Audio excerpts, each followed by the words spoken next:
আমি হলাম একজন সুপারফাস্ট লেডি। সময়ের মধ্যে চটজলদি সমস্ত কাজবাজ আমি কিন্তু কমপ্লিট করে ফেলি। নমস্কার আমার প্রিয় ইউটিউব পরিবার, তোমরা সবাই কেমন আছো? আশা করছি তোমরা সবাই অনেক ভালো আছো, আমিও ভালো আছি। আমি সুপ্রিয়া, আমি তোমাদের সবাইকে আমন্ত্রণ জানাই নাসিকের ঘরকন্যার আরেকটি নতুন ব্লগে।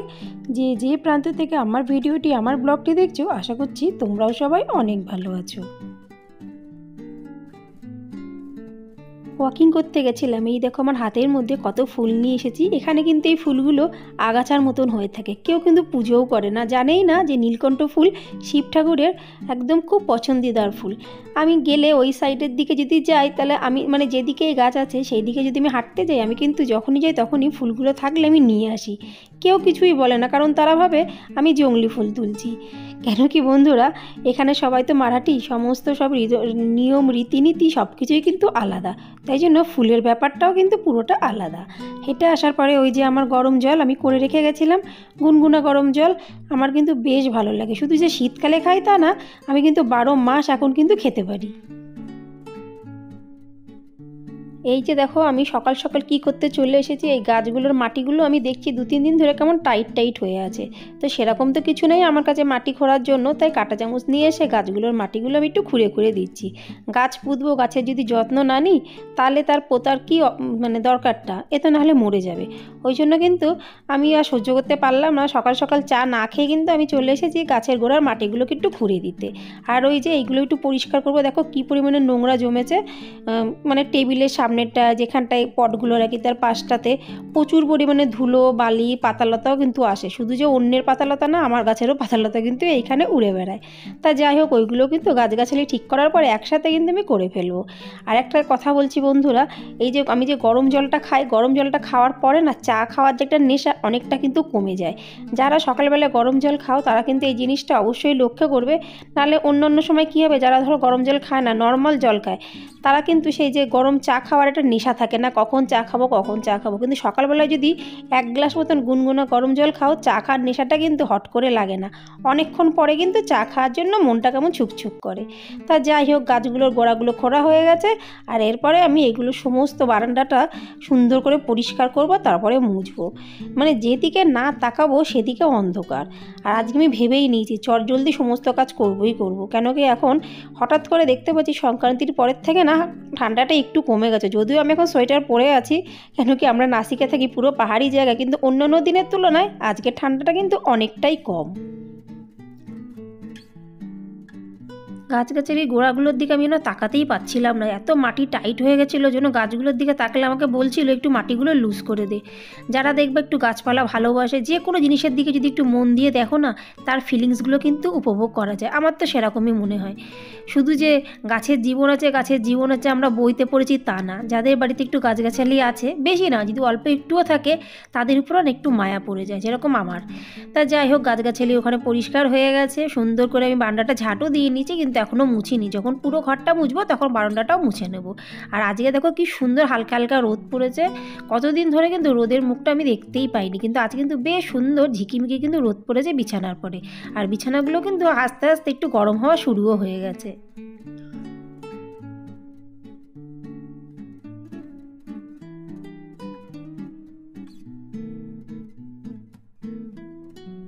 আমি কিন্তু বন্ধুরা প্রতিদিন সকাল 5টা কিংবা 4:45টার মধ্যে কিন্তু উঠে পড়ি, কিন্তু আজকে 5টার সময় উঠেছি, 15 মিনিট লেট করেছি।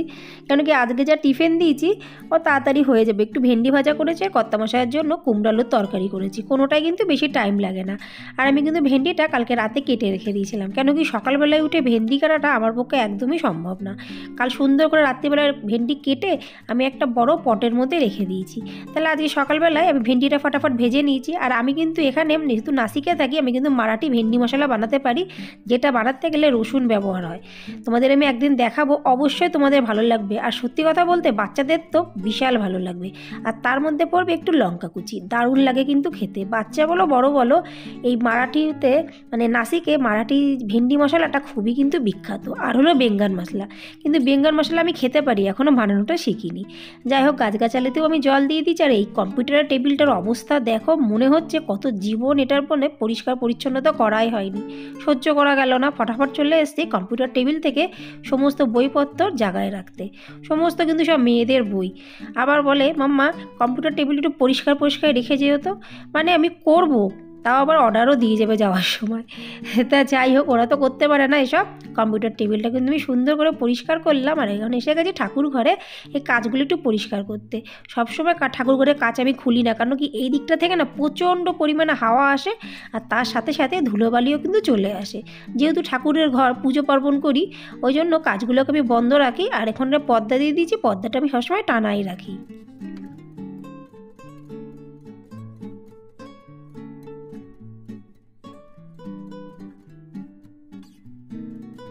অনেকগুলো কাজ করে নিয়েছি। এবার এসে গেছি আমি এই যে সামনের ঘরের যে সোফাটা, ওটা ক্লিন করতে।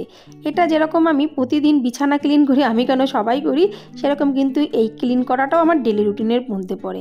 অন্য কিছু পরিষ্কার করি আর না করি, সোফাটা কিন্তু আমি ডেলি পরিষ্কার করি বন্ধুরা।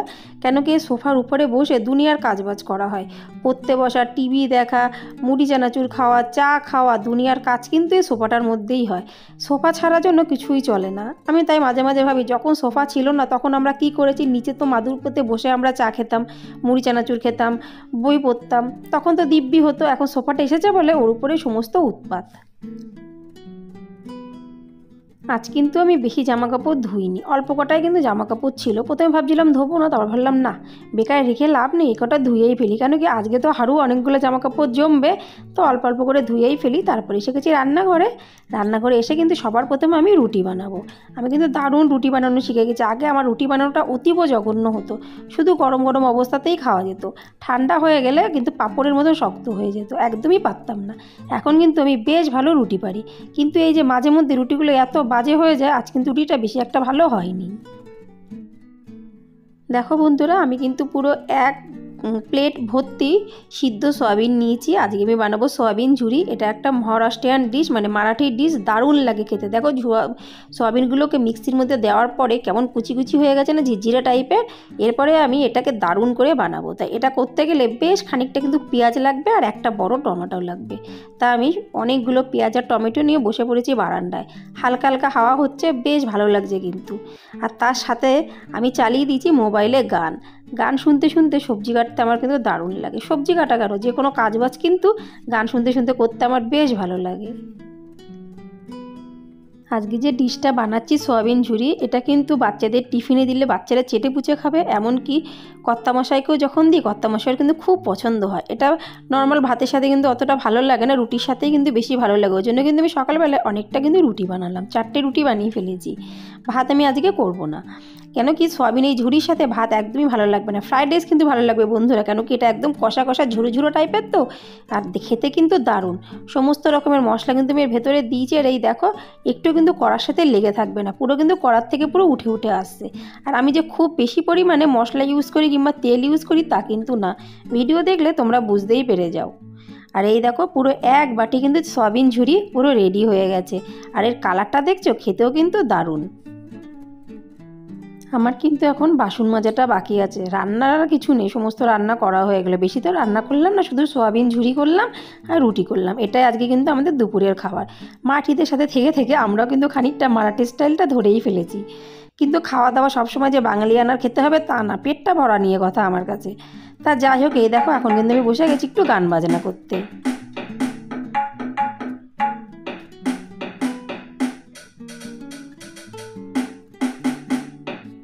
সমস্ত কাজবাজ যখন হয়ে যায়, কখনো এই পিয়ানোটা আমি নতুন নতুন গান ওঠানোর চেষ্টা করি, কখনো ড্রয়িং করি, কিছু না কিছু করি। কি করব বলো, বসে বসে থাকতে আমার একদমই ইচ্ছা হয় না। একটা কথা আছে না, খালি দিমাগ শয়তানকে বাসা, মানে একদমই কিন্তু ঠিক। খালি মাথা থাকলে কিন্তু বিভিন্ন ধরনের চিন্তাভাবনা মাথায় আসে। আর যেহেতু আমি সবার থেকে দূরে এই যে নাসিকে থাকি, সেরকমভাবে তো কারোর সাথে আমার দেখাই হয় না। বছরেও আমি কিন্তু বাড়িতে যাই না, খুব কম বাড়িতে যাওয়া হয়, সেরকম ভাগ্য কিন্তু আমার হয় না। তা যাই হোক, গান বাজানো একটু করে ফেললাম, আর তার সাথে সাথে বাসনগুলো কিন্তু ফটাফট আমার মাজা হয়ে গেছে। আর দেখো আজকে আমি কি করেছি এক ঝলক দেখে নাও বন্ধুরা। এই দেখো, সয়াবিন ঝুরি, তার সাথে হলো ফ্রাইড রাইসটা কিন্তু কালকের। আর এই যে এই সবজিটা দেখতে পাচ্ছ, আমার বান্ধবী অশ্বিনী দিয়েছে। আর এখন আমি খাবো কুল। তাই এখান থেকে 4-5টা কুল আমি ছেটে নিচ্ছি। কালকে কিন্তু আমি আমার বান্ধবীর বাড়ি থেকে কুল নিয়ে এসেছি, কুলগুলো কিন্তু বেশ টক। আমি এখন বন্ধুরা কুল খেতে বসে গেছি। তা আশা করছি আজকের ব্লগটি অবশ্যই তোমাদের ভালো লাগবে। ভালো লাগলে কিন্তু লাইক, সাবস্ক্রাইব, শেয়ার, কমেন্টস করতে একদমই ভুলো না। কুলগুলো এত পরিমাণে টক, একটু নুন দিলেও কিন্তু বেশ ভালো লাগতো। কিন্তু কুল বললেও কথা, আমার নুনের না হলেও চলবে, আমি এমনি এমনি কুল খেতে পারি যতই টক হোক না কেন। তো আজকে এই পর্যন্তই, আবার তোমাদের সাথে আমার দেখা হবে পরবর্তী ব্লগে। ততক্ষণের জন্য নমস্কার বন্ধুরা, নমস্কার।